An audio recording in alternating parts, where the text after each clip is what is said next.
السلام عليكم ورحمة الله وبركاته. وعليكم السلام.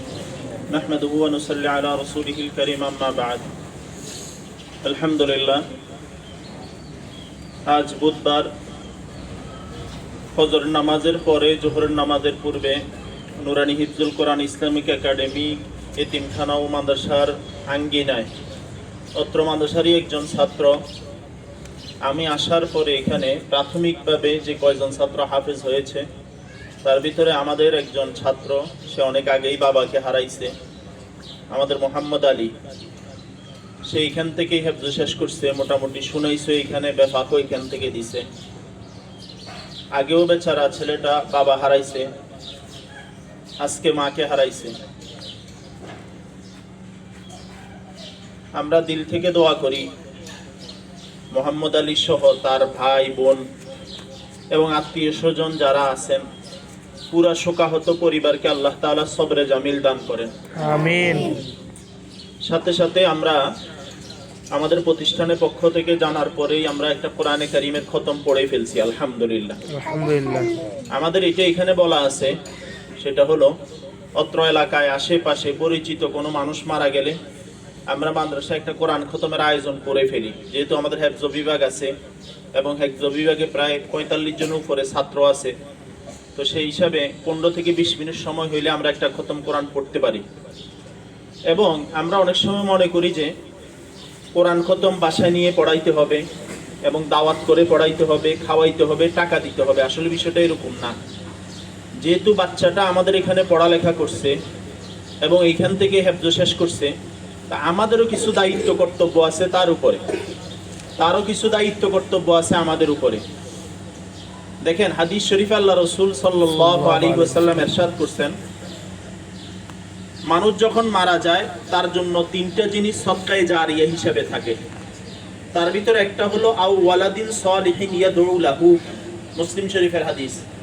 ওই সন্তান, যেই সন্তান মাতা পিতা মারা যাওয়ার পরে তার জন্য কন্টিনিউ দোয়া করে, নিজেও ঈমানের উপরে চলে, আমলের উপরে চলে, মাতা পিতার জন্য দোয়া করে। আমরা অনেক সময় মনে করি যে আমরা বাচ্চাটা মাদ্রাসায় পড়লে শুধু জানাজা পড়াইলে হবে। ভাই, জানাজা যে কেউ পড়াইতে পারে, জানাজা শিখা 10 মিনিটের কাজ। হয়তো আমরা আগ্রহ করি না, এই জন্য অনেকে জানি না। মাতা পিতা মারা গেলে জানাজা পড়ার জন্য হাফেজ হওয়া দরকার নাই, মাতা পিতা মারা গেলে জানাজা পড়ানোর জন্য আলেম হওয়ার দরকার নাই, যে কেউ পড়াইতে পারে। এই ভাইও পড়াইতে পারবে শিখলে, 10 মিনিটের কাজ এটা। কিন্তু সবচেয়ে গুরুত্বপূর্ণ বিষয় হলো ওই সন্তানটা নেককার সন্তান, যেই সন্তানটা মাতা পিতা মারা যাওয়ার পরে কন্টিনিউ মাতা পিতার জন্য দোয়া করবে এবং নিজেও ঈমান আমলের উপরে চলবে। এই সন্তানটা মাতা পিতার জন্য কিয়ামতের ময়দানে নাজাতের কারণ হয়। সুবহানাল্লাহ, সুবহানাল্লাহ। যিনি মারা গেলেন ইনি আমাদেরই ছাত্র মোহাম্মদ আলীর মা। আরো ভাই যারা আছেন, তোমরা কয় ভাই? 3 ভাই। কয় বোন? 4 বোন আর 3 ভাই। ওরা আজকে থেকে, আগে তো মা হারাই, বাবা হারাইছে, আজকে থেকে মা হারাইছে। তাদেরকেও মনে রাখতে হবে, এতদিন পর্যন্ত যেই কোনো জায়গা থাকুক না কেন, ওদের জন্য 2টা হাত উঠতো মায়ের দোয়ার জন্য। আজকে থেকে ওই হাতটা বন্ধ হয়ে গেছে। এক বুজুর্গের ঘটনা আমি কিতাবে পড়ছিলাম। কারণ মা মারা যাওয়ার পরে বুজুর্গ তাকে বলছিল যে সাবধানে পা ফেলিও, এখন থেকে তোমার জন্য দোয়া করার জন্য যে মাটা হাত উঠাইতো সে মারা গেছে। এখন আজকে থেকে তাদের মাও নাই, বাবাও নাই, এটাই দুনিয়ার নিয়ম। আনা উরিদ আনতা তুরিদ ওয়াল্লাহু ইয়ালামু মা ইউরিদ। আমি চাই একটা, আপনি চান একটা, আমার চাওয়া আপনার চাওয়া হবে না, আল্লাহ যেটা চান সেটাই হবে। আল্লাহ বলেছেন ফাইদা জা আজালুহুম লা ইস্তাকদিমুনা সাআতাম ওয়া লা ইস্তাখিরুন। নির্দিষ্ট সময় যখন আসবে, 1 সেকেন্ড এদিকে হবে না, 1 সেকেন্ড ওইদিকে হবে না, তিনি মারা যাবেন, ওই যাবেন। তবে ওনার আজকে সৌভাগ্য এই জায়গায় যে মাদ্রাসার আঙ্গিনায় ওনার জানাজা হচ্ছে। এই জানাজায় অন্তত 15 থেকে 20 জন ছাত্র হাফেজ আছে এবং প্রায় 100-এর উপরে মাদ্রাসার ছাত্ররা এখানে তার জানাজায় অংশগ্রহণ করছে, যারা নিষ্পাপ। এরা সূরা ফাতিহা পড়ছে, সূরা ইখলাস পড়ছে, দরুদ শরীফ পড়ছে এবং মাদ্রাসার শিক্ষকেরাও আছে, আপনারাও আছেন। তো আজকের জানাজাটা, যদিও আমরা তো মনে করি কি জানাজায় অনেক মানুষ হইলেই এটা একটা ভাগ্যবান মুহূর্ত, বিষয়টা এরকম না। তিনি আজকে ভাগ্যবতী এই জন্য যে ওনার ছেলে যে মাদ্রাসা থেকে পড়ছে, ওই মাদ্রাসার আঙ্গিনায় তার জানাজার আয়োজন হচ্ছে এবং এই মাদ্রাসাতেই, এই মাদ্রাসার পাশেই তার জানাজায় শত শত ছাত্র, তালেব ইলম ভাইরা জানাজায় অংশগ্রহণ করছে, আলহামদুলিল্লাহ। একটু জায়গা আমরা দিল থেকে দোয়া করি আল্লাহ তাআলা এই মরহুমাকে ক্ষমা করে দেন আমিন এবং তার জীবনে সগীরা কবিরা জানা অজানা সব গুনাহগুলোকে মাফ করে দেন আমিন। এখানে কয়েকটা মাসালা। এক নাম্বার, জানাজার নামাজ ফরজে কিফায়া। বলেন, সবাই বলেন। ফরজে কাফায়া। ফরজে কিফায়া কাকে বলে? শব্দ দুইটা, একটা হলো ফরজে কিফায়া আর একটা হলো ফরজে আইন। ফরজে কিফায়া হলো ইনি মারা গেলেন, পুরো এলাকা থেকে 3জন 5জন মানুষ ওনার জানাজা পড়ে দিলে সবাই গুনাহমুক্ত হয়ে যাব।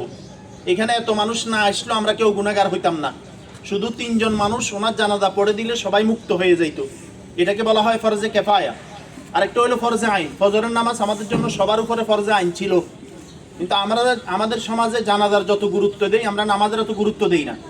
আল্লাহর কসম, যদি জীবনে কোনো ইমানদার মুসলমান একটা জানাজাও না পড়ে আল্লাহর কাছে জবাব দিতে হবে না, কিন্তু তার উপরে নামাজ ফরজ হওয়ার পরে 10 বছর থেকে আল্লাহ রসুল বলেছেন নামাজ না পড়লে শাসন করার জন্য।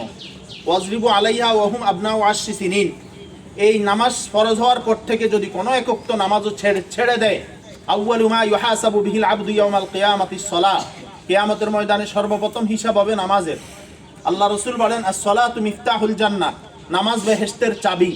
এই জায়গায় সে ধরা খাবে। এই জন্য আমাদের জানা অনেক সময় দেখবেন দুবাই থেকে বিদেশ থেকে লাশ ফ্রিজিং করে জানাজায় চলে আসে, কিন্তু যেই বান্দা বিদেশ থেকে মায়ের জানাজায়, বাপের জানাজায়, বোনের জানাজায়, ভাইয়ের জানাজায় আসলো, ওই মানুষটা জোহরের নামাজটাও পড়ে না। তার জন্য জানাজার চেয়ে নামাজ গুরুত্বপূর্ণ বেশি। মনে থাকবে ইনশাআল্লাহ। ইনশাআল্লাহ। এবার আসেন, জানাজার নামাজে আসলে আমরা অনেক মাসালা নিয়ে সন্দিহান। 1 নম্বর মাসালা আমরা বাহির করছি, জানাজার নামাজে দাঁড়ানোর সময় সামনে সেজদার জায়গা রাখতে হয়। এটা কোনো মাসালা না। কি বলছি বলেন? এটা কোনো, যদি গায়ে লেগেও দাঁড়ায় কোনো সমস্যা নাই। জানাজায় সেজদা নাই, জানাজায় রুকু নাই, মধ্যখানে সেজদার জায়গা রাখতে হবে না। 1। 2 নম্বর হলো জুতার মাসালা। জুতার মাসালা, কেউ বলে জুতা খুলে রাখেন, কেউ বলে জুতা পায়ে দিয়ে রাখেন। আসল কথা হলো যদি আপনি নির্দিষ্টভাবে শিওর হন যে আপনার জুতার পায়ের নিচে কোনো ময়লা নাই, তাহলে আপনি জুতা পায়ে দিয়েও নামাজ পড়লে নামাজ হবে। আর যদি সন্ধিয়া হন অথবা আপনি জানেন আপনার জুতায় নাপাক আছে, ময়লা লাগতে পারে, নাপাক লাগতে পারে, তাহলে জুতা খুলে জুতার উপরে দাঁড়ানো না। অনেক সময় আমরা করি কি, জুতা খুলে কিসের উপরে দাঁড়াই? তো কথা একটা হয়ে গেল না? জুতা খুলে জুতা সাইডে রেখে মাটির উপরে দাঁড়ানো। এখন প্রশ্ন থাকে যে মাটিটা পাক না নাপাক আমরা কিভাবে বুঝবো? হাদিসে আছে বৃষ্টির পানি যদি কোনো কিছু ধোয়াইয়া নিয়ে যায় এবং রোদ্রে যদি শুকাইয়া যায় তাহলে নাপাক থাকলে ওইটা পাক হয়ে যায়। সুবহানাল্লাহ। এবার আসেন, জানাজার নামাজ হলো ফরজে কিফায়া, 4 তাকবীরের সাথে পড়তে হয়। 4টা তাকবীর বলা ফরজ। বলেন, 4টা তাকবীর বলা ফরজ। ইমামও বলবে, মুসল্লিও বলবে, এবং দাঁড়াইয়া জানাজার নামাজ ফরজ। প্রথম তাকবীরের পরে আমরা পড়ব সানা, সুবহানাকাল্লাহুম্মা ওয়া বিহামদিকা ওয়া তাবারাকা ইসমুকা ওয়া তাআলা জাদ্দুকা, একটা শব্দ বাড়বে, ওয়া জাল্লা সানাউকা ওয়া লা ইলাহা গায়রুকা। আমাদের শিশু শ্রেণীর ছাত্রদেরকে আমরা জানাজা শিখাই দেই, আলহামদুলিল্লাহ। এখন ও আমার কাছে আসছে, আমি জানাজা শিখছো বাবা? আমরা তো শিখাইছি, হুজুর আমি পড়াইতে পারবো। ওই যে আমরা মাদ্রাসায় শিখাই ফেলছি, আলহামদুলিল্লাহ। এই 1। দ্বিতীয় তাকবীর বলবে। মনে রাখবো এখানে একটা সূত্র, ঈদের নামাজে 6 তাকবীরে হাত উঠবে ছাড়বে, জানাজার নামাজে প্রথম তাকবীরে হাত উঠবে আর বাকি তাকবীরগুলোতে হাত উঠবে না। দ্বিতীয় তাকবীরের পরে আমরা নামাজে যে দুরূদ ইব্রাহিমি পড়ি সেটা পড়বো, আল্লাহুম্মা সাল্লি আলা মুহাম্মাদ ইন্নাকা হামিদুম মাজিদ, আল্লাহুম্মা বারিক আলা মুহাম্মাদ ইন্নাকা হামিদুম মাজিদ। আমি সংক্ষেপ শুরু আর শেষ বললাম, একদম শেষ পর্যন্ত। দ্বিতীয় তাকবীর গেল, এরপরে তৃতীয় তাকবীর হবে। তৃতীয় তাকবীরের পরেই মুসল্লির যিনি মুদ্দা হবেন তার অবস্থা হবে 3টা। এই কথাগুলো খুব গুরুত্বপূর্ণ। কয়টা হবে? মুদ্দা হয়তো পুরুষ নারী হবে, সাবালক সাবালিকা, তাহলে দোয়া হবে এটা। আজকে যেহেতু উনি মহিলা, তার দোয়া হবে আল্লাহুম্মা গফির লি হাইয়িনা ওয়া মাইয়িতিনা ওয়া শাহিদিনা ওয়া গায়িবিনা ওয়া সগীরিনা ওয়া কাবীরিনা ওয়া যাকারিনা ওয়া উনসানা, আল্লাহুম্মা মান আহইতাহু মিন্না ফাহইয়া আলাল ইসলাম ওয়া মান তাওফাইতাহু মিন্না ফাতাওফাহু আলাল ঈমান।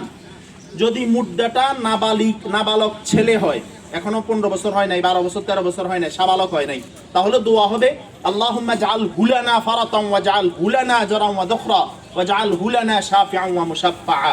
আর মুদ্দাটা যদি মেয়ে হয়, নাবালিকা হয়, তাহলে দোয়া হবে আল্লাহুম্মা জাআল হালানা ফারাতান ওয়া জাআল হালানা আজরান ওয়া দুখরা ওয়া জাআল হালানা শাফিআতান ওয়া মুশাফফাআ। এরপর ইমাম সাহেব 4র্থ তাকবীর বলবেন, এরপরে ডান দিকে সালাম ফিরাবেন, বাম দিকে সালাম ফিরাবেন। সালাম ফিরানোর পরে আমি ডান দিকে সালাম ফিরানোর সময় হাত প্রথমটা ছেড়ে দিতে পারি, দ্বিতীয় দিকে সালাম ফিরানোর সময় দ্বিতীয় হাত ছাড়তে পারি, অথবা দোনো দিকে সালাম ফিরানোর সময় দোনো হাত ছাড়তে পারি, অথবা সালাম ফিরানোর সময় দোনো হাত ছাড়তে পারি। 3টা ফতোয়ার কিতাবে লেখা আছে।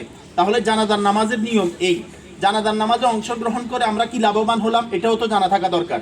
কারণ আমরা মানুষ, লাভের কারণে লোহার বোঝা বসে, আর বিনা লাভে মানুষ তুলার বোঝাও বসে না।